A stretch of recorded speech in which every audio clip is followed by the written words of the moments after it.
Merci Mohamed. Je passe la parole à Evelyne Robert de l'AFPS et de l'UJFP. Alors, il m'arrive un petit incident, c'est que j'avais préparé un papier, je l'ai perdu. Alors, le papier que j'avais préparé, c'est tout simplement la lettre que j'ai écrite à l'ambassadeur d'Israël. Je lui disais que je suis juive, que ma famille vit en Israël et que j'ai longtemps eu un rêve, c'était que Israël reconnaisse le malheur palestinien, reconnaisse l'injustice qui a été faite au peuple palestinien il y a 60 ans. Et je lui disais que, en reconnaissant cela, j'espérais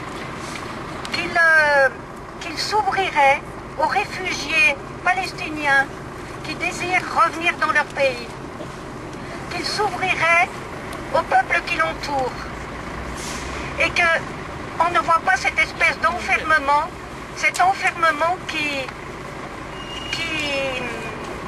sévit même dans les cerveaux des Israéliens que je trouve lobotomisés, indifférents, fermés aux autres. Et c'est ma définition du sionisme. Le sionisme, c'est la fermeture. Et je lui disais que d'abord je lui disais merci monsieur l'ambassadeur, merci Israël, je le dis avec colère, je le dis avec tristesse, merci d'avoir créé un État détesté dans le monde entier et merci de faire renaître l'antisémitisme un peu partout. Et je lui disais enfin qu'avec les Juifs qui manifestent aux États-Unis, au Canada, en Australie, en Espagne, en Belgique, en France, eh bien, je lui disais toute ma consternation et mon désespoir. Alors, avant de passer la parole à Félix Shapira de Attac, je vous rappelle que vous ne partez pas ce soir sans avoir pris auprès d'Evelyne une pétition à faire signer autour de vous et à nous rapporter à la manifestation du samedi 24 novembre. Un appel aux élus, une adresse aux élus plutôt, en leur demandant de la signer pour que de leur poids d'élus, ils prennent eux aussi position.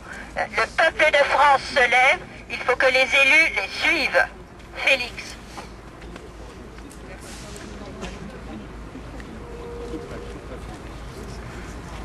Oui, moi ça sera un poème qui m'a été envoyé ces jours-ci.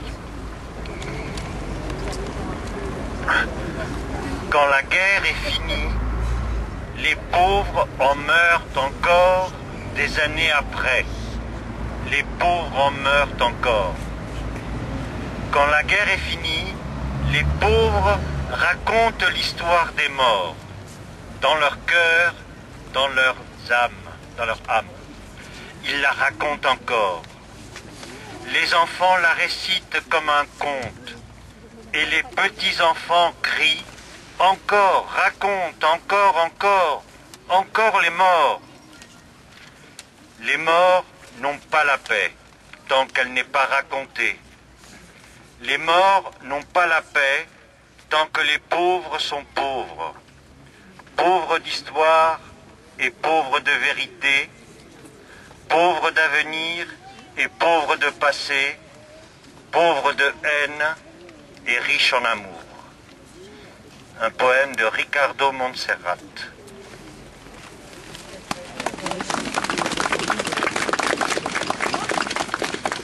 Bien. Merci Félix. Je passe la parole à Isabelle de Almeida du PCF.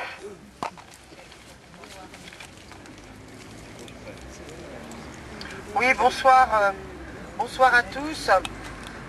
Il y a une semaine, j'ai rencontré une Khoury. Une Khoury, c'est la représentante, c'est l'ambassadrice de l'autorité palestinienne en France. Et elle nous a rencontré, elle a rencontré la direction nationale du Parti communiste dont je fais partie, elle a exprimé avec beaucoup d'émotion, je vous invite à regarder son expression sur le site du Parti communiste, avec beaucoup d'émotion le besoin de la mobilisation, de la solidarité de la France, des pacifistes français, mais aussi évidemment des pacifistes dans tout le monde, et a montré combien la France, ses dirigeants et l'Union européenne étaient attendus pour poser des actes afin de faire cesser le feu, afin d'arrêter le blocus, afin de permettre un espoir d'une solution négociée, d'une solution politique négociée au niveau international pour qu'enfin l'État palestinien puisse vivre, exister avec une paix juste et durable. Et cette semaine, vous avez vu hier au Parlement, peut-être pas, au Parlement européen, donc étaient réunis l'ensemble des députés européens, le groupe d'union de la gauche, présidé par Francis Wurtz, avait préparé, je la tiens à votre disposition, je ne l'ai pas là ce soir, mais elle est disponible, avait préparé un projet de résolution pour que l'Union européenne joue son rôle, soit efficace enfin, fasse entendre sa voix, pas comme elle est restée silencieuse jusqu'à aujourd'hui, fasse entendre sa voix pour arrêter le massacre et pour ouvrir des perspectives de paix. Et hier donc, les députés européens ont voté une résolution qui reprend plusieurs points du projet de résolution proposé par ces députés de gauche. Tous les députés européens. Aujourd'hui, dans l'Humanité, le titre dit justement « Le Parlement européen veut faire respecter les droits fondamentaux ». Donc, le Parlement européen doit être entendu par les dirigeants européens.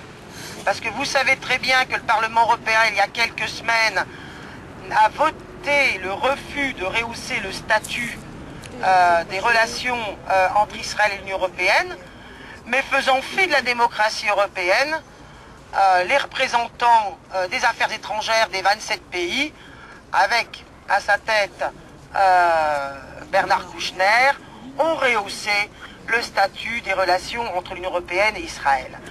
Donc je pense que ce qui nous appartient aujourd'hui, c'est de faire pression, ça vient d'être dit, de faire pression sur nos dirigeants pour respecter, y compris la démocratie. Les députés européens, c'est nous qui les élisons, c'est eux qui doivent avoir vos chapitres pour faire respecter les décisions de l'ensemble des peuples européens. Donc continuons de faire pression sur nos dirigeants en France pour pouvoir faire pression aussi au niveau européen pour qu'enfin l'Union européenne entre vraiment en situation d'être efficace. Et je tiens à vous dire qu'en tant que responsable du Parti communiste, nous appelons les militants du Parti communiste à travailler avec d'autres pacifistes sur l'ensemble du département de la Côte d'Or pour que soient créés sur l'ensemble du département des moments de solidarité, des moments comme celui qu'on fait ce soir, des moments aussi de rencontre pour discuter, parce qu'on voit bien que tous les gens n'ont pas en tête l'ensemble des convictions qui nous rassemblent ce soir. Donc sur l'ensemble du département, nous continuons à débattre, à agir pour la paix et la solidarité entre les peuples et à agir pour que les Palestiniens aient enfin un État. Je vous remercie.